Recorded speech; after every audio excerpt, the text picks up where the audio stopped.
Yeah, Paul, can you hear us? Can you hear me now? Give me an audio check here. Yeah, Mike Sparks can hear you. KN0R hears you. There we go. Now it's working. All Hear ya. right. Fantastic. Well, should I start over again or do we want to do it again? I'm not too far into it. So let me let me just jump back here real quick. And for everybody that's available online, and thanks for letting me know on that. It looks like there's a bit of a technology challenge. So ACARS, we talked about that. Agenda, you guys saw that on the screen. We'll just jump right in here and I'll repeat the last couple of sentences and that'll carry us on. So protocol was first established in the late 70s by Air Inc. And Air Inc. was a company that was looking to collect data really to help the airlines pay less money at the end of the day. And they developed the ACARS standard using a telex format that would measure four things: O, O, O, and I. That's out when it's out of the gate, off the ground, on when it's back on the ground, and in when the aircraft gets back into the gate. So four data points, and those are still key data points that are measured today is out, off, on, and in. So you'll see OOOI. And really what it was is so that they paid their pilots less because they knew exactly when they took off and exactly when they landed. And that was really what drove that. Very quickly, it became a mechanism for sending and receiving text messages, essentially, while they're airborne. And they established a large ground network. We'll see some of that here. And really has become a data link system that also incorporates the flight management system interface, equipment health, and we're talking engines, systems, everything on the aircraft. Ping messages, just, hey, I'm here. Is everything working? Is the network up? And manually sent messages. So from the cockpit, they can send messages back to their dispatch, to air traffic control. And there's the next generation stuff that's really becoming next generation air traffic control that is done almost exclusively by data link between the aircraft and the cockpit, showing their flight plan, loading that in, pre-departure clearance delivery, a lot of cool stuff there. Interestingly, ACARS is also used as a key data source for the National Weather Service. So NOAA picks up all of the data off of radiosondes and similar. That goes into models, but they've got all of these commercial flights that know exactly what the wind is, exactly what the outside air temperature is, wind direction, all of these atmospheric parameters, and that feeds into the NOAA weather modeling. And so if you recall, in the early days of the pandemic, maybe you observed a lot of our weather forecasts were just wildly inaccurate. Well, air travel had ground to a halt, and that source of data into the models had curtailed, impacting the ability to generate the models to help us predict the weather. So amazingly, that something as simple as commercial air traffic can have an impact on that. I won't read this slide, but you guys can see on the screen a lot of things that are used in the modern data link, from the aircraft and to the aircraft, all the way from pre-flight to post-landing, fuel information, digital ATIS, which is the terminal information that's normally broadcast over just a continuous loop to the pilots. They can receive that digitally in the cockpit, be briefed on approaches, runways that are in use, hazards, everything else, so that when they contact air traffic control, it reduces the amount of congestion on the typical VHF frequencies that they're using. So let's talk a little bit about these flavors of ACARS, as I call them, and that's my term, so forgive it. We've got a few different ones, and each one is a little different and kind of an evolution of the other. And I'll use some of the terminology that's used in kind of I'll call it the hobby here for folks that are interested in decoding and learning about ACARS. And the first of those is POA, or what we just call plain old ACARS. That's the original ACARS. Uses minimum shift keying, and you can see the tone spacing there. fairly decent throughput of 2.4 kilobits per second. But there is, a very small character limit, 220 characters per message. So if there's a larger message that needs to get through, they will be numbered, message 1, 2, 3, 4, 5, and they'll be assembled on the flight management system in the cockpit to be able to read those as they're looking at them. There are common VHF frequencies by region. And so you've got a handful of frequencies. They're always on the same frequency on a region. You can see some of those here in this chart here for some of the regional numbers. And there's two companies out there now that are really providing this ACARS service. SITA, some people pronounce it CETA, is a company that originated really in Europe, but has coverage in North America and elsewhere. Very much worldwide coverage. If you look at the map, that's the top map up there. And then Collins, who purchased AirInc, manages several other networks. And so you can see the Collins network here with each of the black dots being a station and the yellow circle around it being the coverage. And so there's chunks of South America, Africa, Russia that aren't well covered, and the polar routes that aren't well covered. And so we'll see some solutions that they've come up with for that. So that's plain old ACARS or POA. The next was kind of an evolution into really a digital mode. Not that the information isn't transmitted digitally on plain old ACARS, because it is, but VDL mode 2 allows X.25 message routing, which we're familiar with from Packet. And so this is very similar in concept there. It uses PSK modulation, much higher throughput, still the same character message limit, but it uses the Mode S identifier for each aircraft.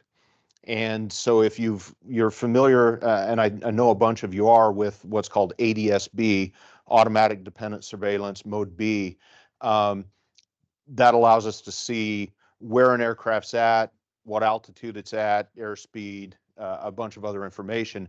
There is a Mode S identifier, a hex code, that is assigned to that aircraft. The same hex code is used by ACARS. And so now we can start to do some correlation between the two, which is what a lot of the community groups are doing. They're correlating ADS-B data with ACARS data that is a much richer data set as far as information about the aircraft. Primary global frequency, there are a couple of alternates, and Collins is the primary source for that coverage. You can see their map there. Really no coverage South America, Africa, especially compared to plain old ACARS, but another mode that's out there. Then we get into some really interesting stuff.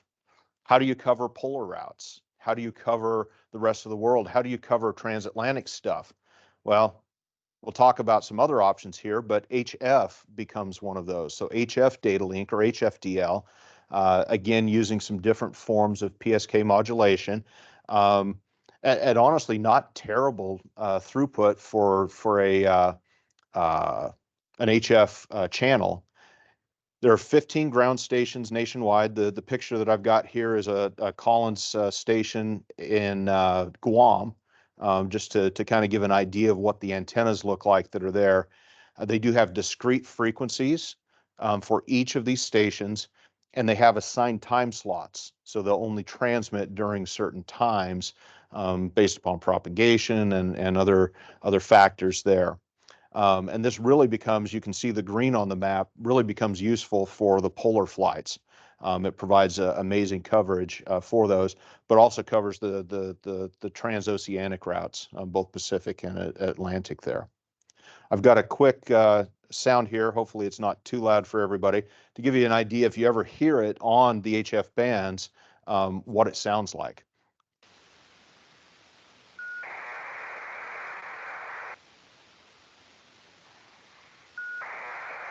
So you hear a quick chirp and then just a data burst. And so each of these is a transmission either to or from an aircraft from a ground station, and it could be either way. The cool thing about these modes is if we're close enough on the VHF side to a ground station, we can pick up both sides of the conversation essentially. With HF, because of propagation, we pick up both sides of the conversation. Along comes satellite, much more expensive route, remarkably probably cheaper than HF based on the data charges that are there. But there's a couple of different flavors there. ACARS over Aero, which is on both L band and C band. And we'll talk about how you can receive fairly easily the L band stuff. C band requires a little more work, requires a much larger dish, requires some active pointing. L band is pretty forgiving because of the lower frequency. And so something as simple as a patch antenna roughly pointed at one of the geo satellites will get you reception of the L band ACARS over Aero.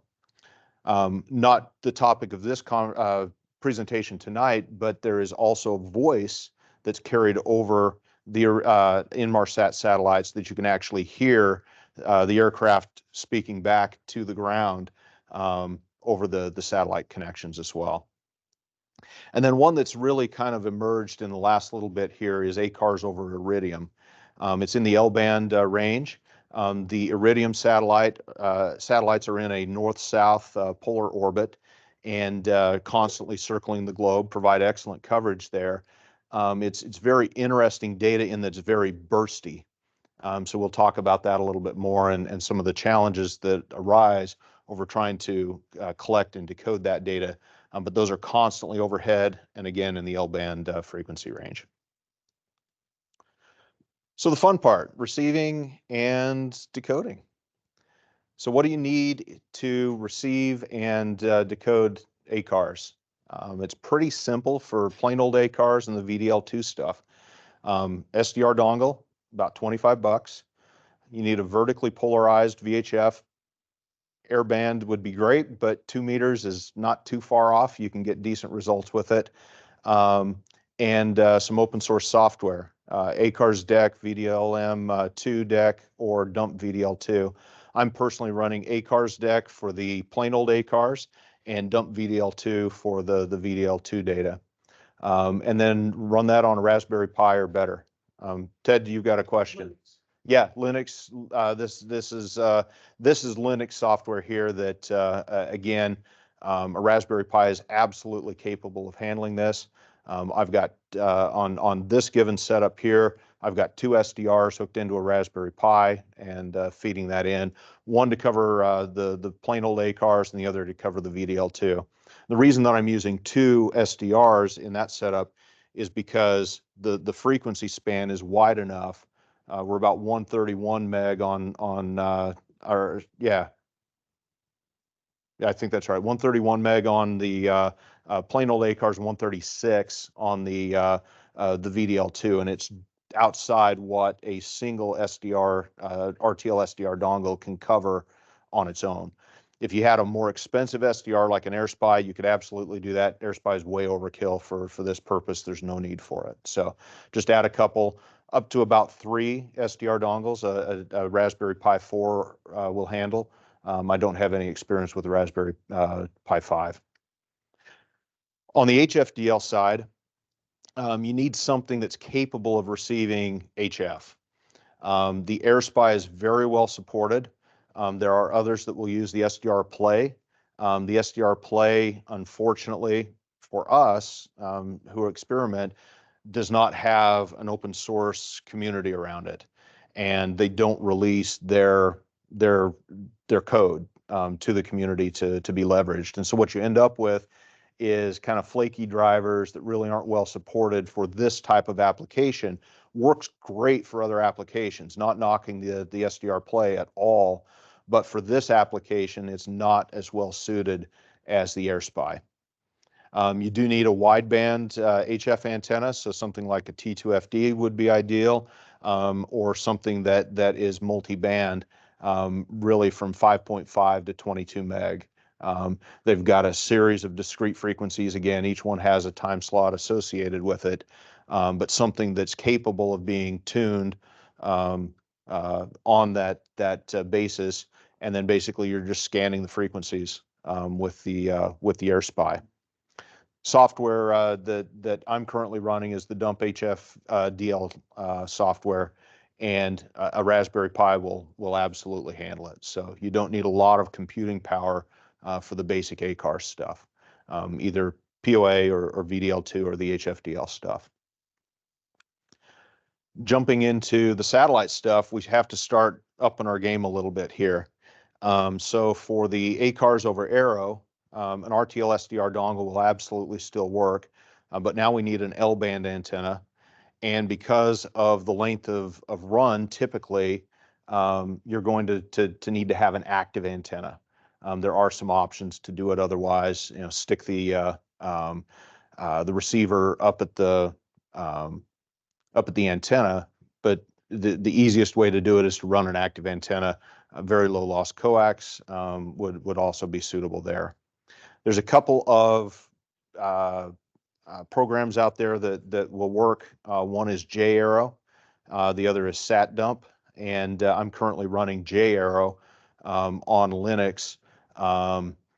Actually, I'm running it on Linux in a VM right now. I need to change that up. That was my initial foray into that. Blow Windows away, and I don't care anymore. And that will go there. That does need to be PC hardware, really, because of the amount of data that's coming in and the amount of processing power that's required by JAero. I believe SatDump is less processor intensive, but something to be aware of there. Chris.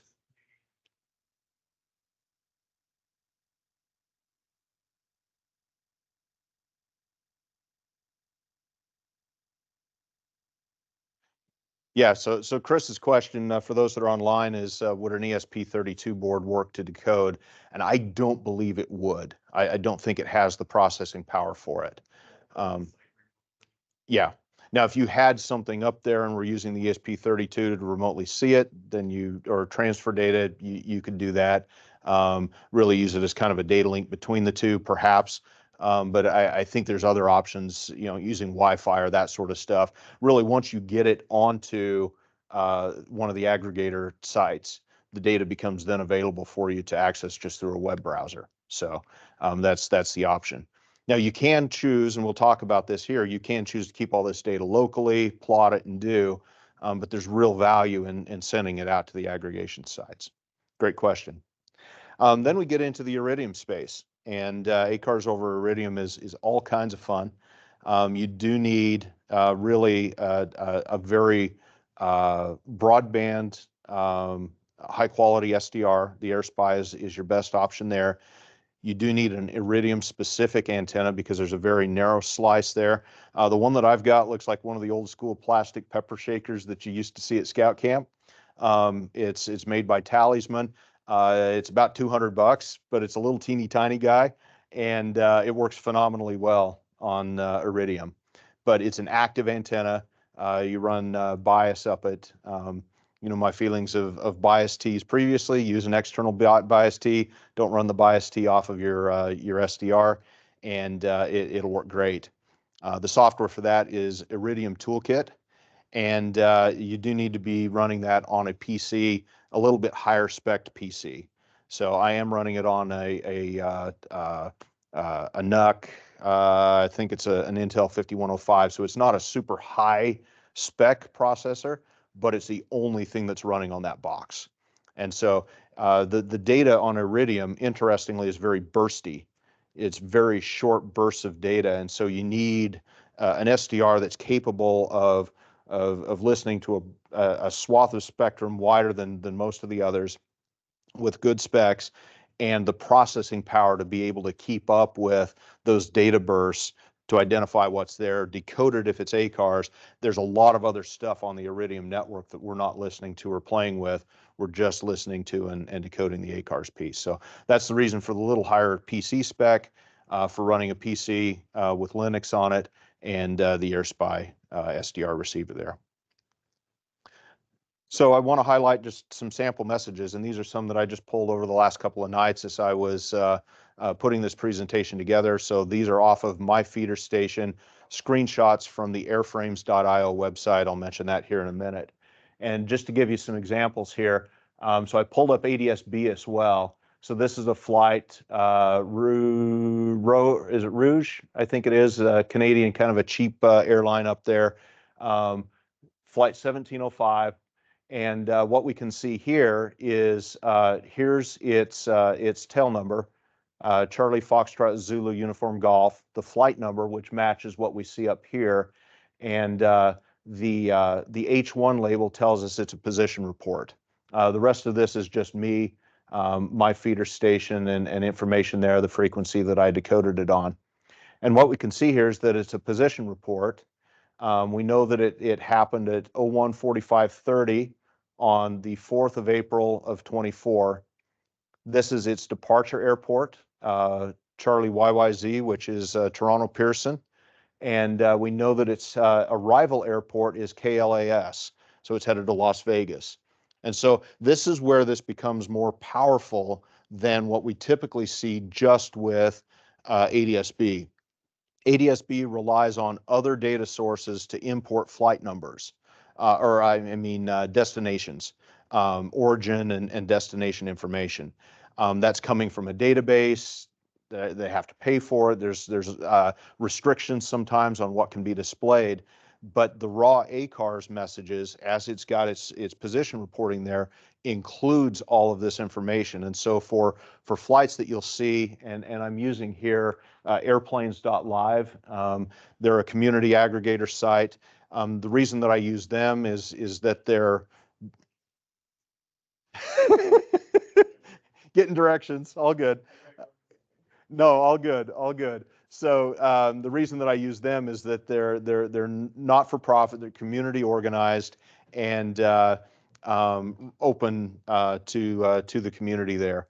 But if you look at it at some of the other sites, certain flights might be masked or just not show up at all because they can request the FAA and international ICAO to mask their data in the database. And so then it never shows up. Even though it's there, it's transmitting position data. Well, we still see the ACARS, and we can decode that and feed that out. Airplanes.live displays that same information. Rich people, imagine that. Very rich people who like to fly their private jets and have people not know where they're at when they're going. They're generally the folks who are having their data masked. And Ted, you got a question?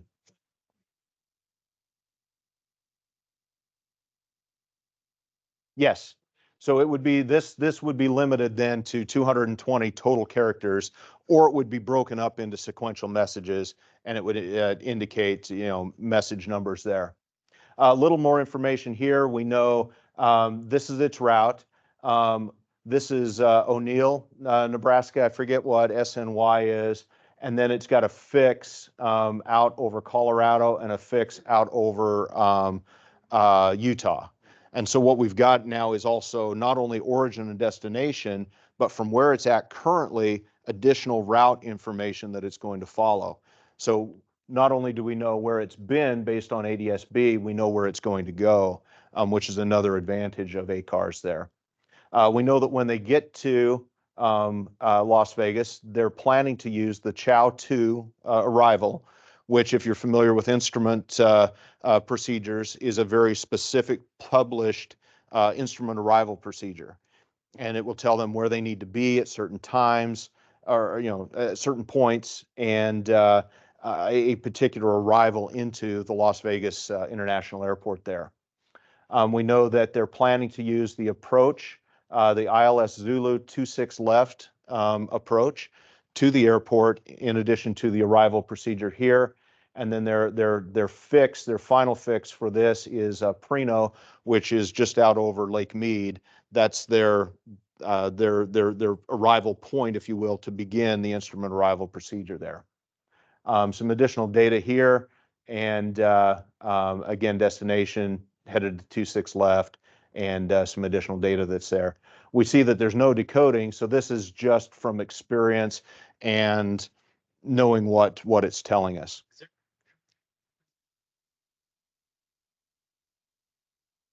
In this one, it's not, but there are others that are, and I'll show you some examples of those. So here's another example, just north of, actually it's a little north of Gilbert, up around Story City. For high-level aircraft, they use high-level IFR routes, and there's a fix up there called Jordy, Jordy. So what we see here is these are just some that I pulled out of the database, again, decoded from my station here, of aircraft that had Jordy in their route. And so what we see here is, in this case, this is the tail number, the ICAO hex that I mentioned, the flight number, so it's a United Airlines 426, and what we've got is the position in lat and long, and that corresponds here with the Jordy navigational waypoint. We also know here that this is its time that it arrived. We know its heading. We know its next anticipated waypoint and when it expects to arrive there, and the following waypoint from that point on. So what it gives us is current, next plus one, and it gives us an ETA to get to that next waypoint. And we can see those here. The Jordy fix, if you look at it right here, this is the Jordy fix right here. Ames Municipal is right here, and they often fly in on this airway here, and will frequently make a heading change as they pass the Jordy fix up there. So an example to your question of what it shows. Here's another example. This is an ACARS message. So those first couple were VDL messages. This is a plain old ACARS message, and this one came off of a FedEx flight last night. What it shows is it was just giving us an automatic position report in lat and long, but it's also giving its altitude. So it was at 37,089 feet. The static air temperature was minus 52. And then we can see here the winds, 347 at 77 knots. And some additional information here. True air temperature is left blank, but true airspeed here. And it just gives us an idea of, again, where that aircraft's at, as well as some weather information associated with there. Those are the type of reports that get fed back into the NOAA weather system to be able to assist with weather modeling. Ted? This entire piece right here is the ACARS message. Yeah, so everything in that text box is the ACARS message.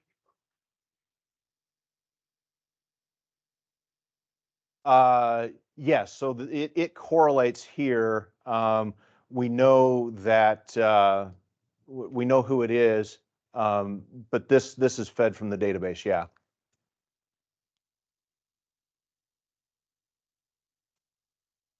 So here's one that is a lot more obtuse, and I'm not going to even try to break it down. This is you can see the tail number here. The flights, funny enough, when Delta purchased Northwest Airlines, the flight numbers still say Northwest. So they're not DL. You'll see NW for those, which is kind of interesting. So what we've got here is a flight that's headed from Minneapolis, St. Paul to Grand Rapids, Michigan, KGRR, and it's giving its position report. It's an Airbus 319. And then right here, we're getting a lot of the system information about the systems on board the aircraft, how they're performing. And this all feeds back to the airline itself to do analysis on the aircraft based upon its in-flight performance at all times. So I won't bore anybody with any more information. Just know that there can be very complex messages. This one is reassembled from multiple messages, and what you'll see here is as these reassemble, V1, V3, 4, 5, 6, 7. So that's assembled, Ted, to your question. from multiple ACARS messages into a single format. Here's some examples of some data off of the Inmarsat 98 West geostationary satellite, L-band ACARS over Arrow, and again just fed from my station here. And so what we can see is here's an example of the digital ATIS. So this is the digital ATIS for LAX.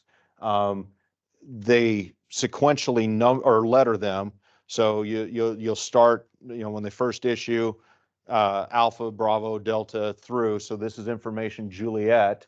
And so you'll see information Juliet, and then when it's all done, advise you have information Juliet.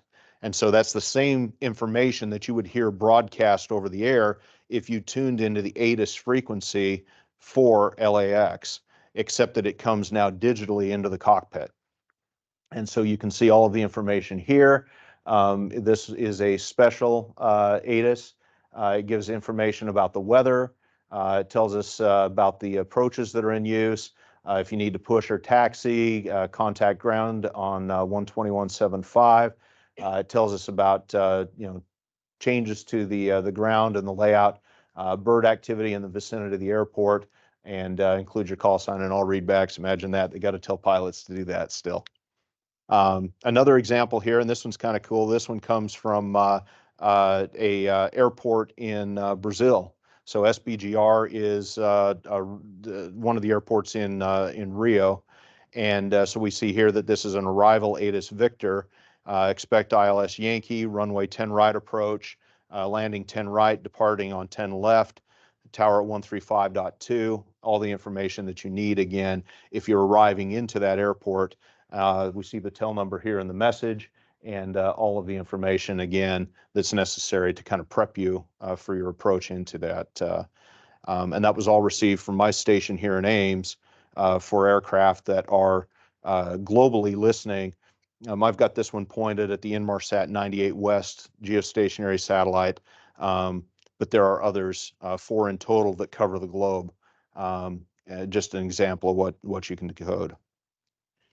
Couple more here real quick. This is an Iridium sample that I just grabbed last night. This is a case that this airframe, which is a business jet, queried, and the response back from the network was there's no participating ATIS airport in the request. So I didn't get their request that went out, but I did get the request back from the network saying the aircraft or the airport that you requested the terminal information for isn't participating in the digital ATIS. You're going to have to listen as you get closer. Or they typed it in wrong. Certainly possible. So those are examples of some messages. Hopefully it didn't bore you too much, but it gives you an idea of kind of the richness and the variety that's out there. It's kind of fun to look at the different messages as they come across, and see what's all there. So I talked about feeding. You can certainly take this data, display it locally, attach it to ADS-B stuff. You can see all kinds of cool stuff. But I think the real power of it comes when you start to feed out to a community. You might ask yourself, why do I need to feed? Why should I feed? First of all, it doesn't take much data. You can see it's all text. That's all that's being sent out. So as far as data consumption, it doesn't take a lot. Some bullet points here. It feels good. There's really no additional cost, a tiny bit of data maybe. Your data enhances and corrects that data from others that are around. So there's multiples from us that are listening to the 98 West satellite, others around the globe as well. But there are times that my feeder's down for various reasons. I've got a roof replacement coming up. That's going to have to come off for a few days and go back up when they're done. So having others in the community, just because someone else is already doing it, doesn't mean that you can't too, and that there's not benefit in that. There's some interesting information around this relative to people helping to investigate accidents. If you look at some of the things that have been out there in the past, Malaysian Airlines MH370 is one that comes to mind that actually used information off of the Inmarsat data to kind of interpolate potential last position of that aircraft. Now, we still haven't found it. It's still out there somewhere in the middle of the Indian Ocean, but that's an example. This data isn't necessarily always received by its intended station, and so capturing that and aggregating that has that potential there. And at the end of the day, and this is a phrase from airframes.io, is ultimately they can't do it without the feeders. Without the data coming in, there's no real opportunity for them. So where do you feed to? Airframes.io, the website's out there. If you look for ACARS feed or airframes.io, you'll come across it. I'll have this presentation published out there as well. So some additional resources, and surprise, they're all relative to airframes. That's part of the community that I consider myself part of, and really what has driven community collection of ACARS data. I think up till fairly recently, there's been a heavy focus on ADS-B because we can see it and we can see the plane overhead and recognize its position. But the ACARS data has largely gone ignored. You've got to decode it. It doesn't always make sense, as you saw. You might need to interpret a little bit what it means. But as we start to feed that into aggregation sites and get it associated with airframes, then we're able to then make a richer data set from that. So the main airframes website, there is a community, kind of a bulletin board that's not very active, frankly, but it's out there. Their GitHub has a lot more information about projects that they're involved in. That address is here. They're working on documentation. A lot of this is very much a work in progress. And perhaps the best resource that I could suggest is a Discord server link. And if you just discord.com/invite/airframes, that's a permanent invite to the server, and that'll get you in there. There's different channels for different modes. There's a lot of frequently asked questions and just a very helpful community surrounding the airframes infrastructure kind of ecosystem, if you will. So that's really the presentation. Questions that maybe I haven't answered, and I'll stop sharing my screen here so that if there are questions online, you can raise your hand in the chat here, and we'll be able to answer questions that you might have. Frequencies, and that's a great question, Chuck. So Chuck asked where I can find the frequencies. If you go to the airframes.io documentation, they've got a list of the frequencies that are there. They are licensed frequencies, so they're also published. Radio Reference has them. There's a few others out there, but they're the standard frequencies. Great question, Chuck. Other questions? Pat? There is, actually. Yeah. So if you noticed, one of those messages that I had there does note that there was one error. It was able to correct it. And so as you're decoding it, the software recognizes that there were some errors in the decode through a checksum. Uses CRC, or there's a second one that's there. I forget what it is. It's a less common one, but there are two checksum methods that are used in the protocol for error correction. Yeah.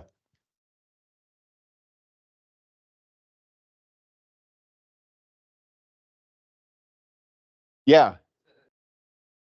Yeah, so that's a great question. So Klaus asked if it's uplink and downlink both. And the challenge is we need to really kind of almost be in between the path or where we can hear the path. So the ground station up to the airframe itself, we don't get to hear because we're not in between that path. So it's beamed from the ground station directly to the satellite. And again, we got to be in the middle of the path there. The broadcast back from the satellite, we do hear. So that piece we get, and that's what we hear. And generally those are aimed at the aircraft itself versus what's there. Now, interestingly, the Iridium and C-band stuff, they'll actually use spot beams. And so there's some cool stuff that they actually do that knows where that aircraft's at and will target a beam electronically directly at that aircraft so that it's not covering a large footprint. And so it minimizes interference, but it also makes it more challenging to receive wideband data. Good question.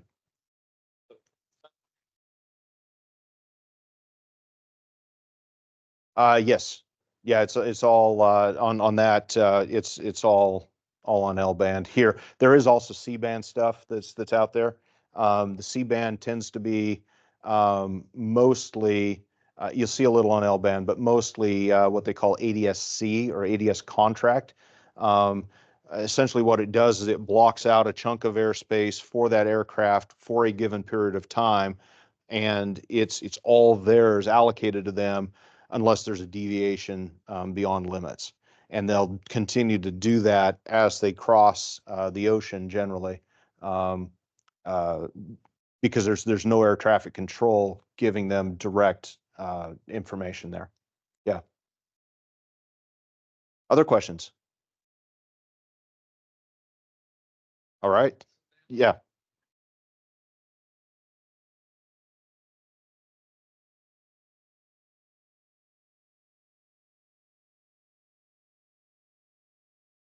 Yeah. Right. So Klaus's question there is how does an airport manage all of that? And so it really starts clear back in the beginning that a given airframe is listed as capable of certain capabilities in the air traffic control system. And so they know then the air traffic control does, I can send departure clearance, for example, electronically. And that will actually happen on the airfield. So if you're close enough, you can hear that. We're not close enough to the Des Moines airport that I can pick it up, but they'll do that. From there, then, and actually in certain countries in Europe, certain flight levels, you're required to have certain capabilities. Again, to offload the traffic, the voice traffic off of the VHF frequencies and onto this data link. So that's really how that comes. Is there's a database that identifies air traffic control that this particular airframe has these capabilities and is able to communicate through those systems. That's really you'll go out online if you start getting down the rabbit hole a little bit, you'll read about what's called FANS 1A. And basically, Airbus and Boeing combined standards for this kind of next generation air traffic control network. And so FANS 1 and FANS A became FANS 1A, the Boeing standard and the Airbus standard together. Did that answer your question? Okay. Paul, I have no idea, but probably. Um,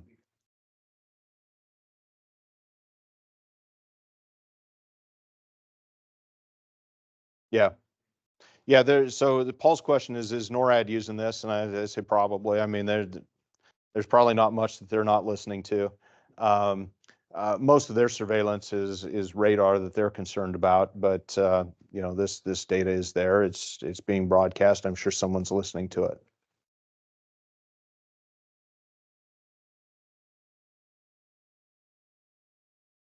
Yes, with the exception that these are commercial aircraft for the most part, or high-end business jets, and so they're very unlikely to fly under the radar, so to speak, um, in that regard. So, of yes, yes, but this isn't going to catch. If I'm up flying my 172, I'm not transmitting ACARS. This is for larger airframes, business jets. This is not even like I mentioned previously, the ADS-B, which is giving position reports. This is really messaging to and from a larger aircraft because there's data costs associated with this. Um, there's a cost for every message that's sent across the network. Air traffic control plugs into it, but Collins exacts their pound of flesh. CETA extracts their pound of flesh for every message that crosses their network and gets transmitted out across one of their ground stations. Yeah.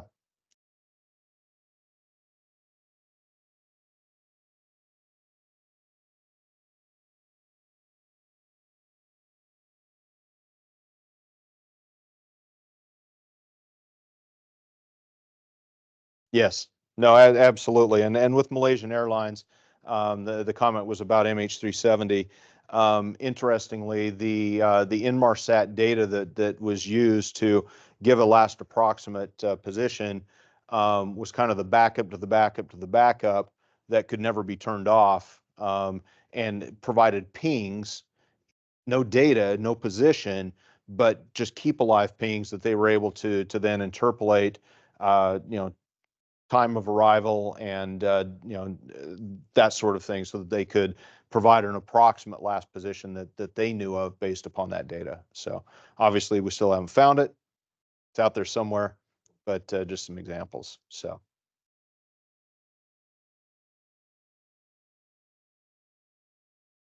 yeah, there's quite a bit out there. It's a rabbit hole you can go down for sure. Any other questions? Going once, going twice. That's a great question, Bill. The question was, how many SDRs do I run? Do I count the ones for the radio songs? Um, Probably 15 or 16. And some of those are higher end ones, like the Air Spies or Air Spy Minis, depending on the application, that have some wider bandwidth. So I've been able to repurpose RTL SDRs to different uses. So just a few. I have a lot of bias tees as well. I actually have a full 5-volt distribution bus that I built, because power supplies for each of those were becoming problematic. So I have a single high current 5-volt power supply, and then distribute 5 volts out to each of the bias tees that for those applications that need it. So just a few. All right. Well, thanks everyone for your engagement. Hopefully it's been interesting to everyone, and something that you might consider learning more about.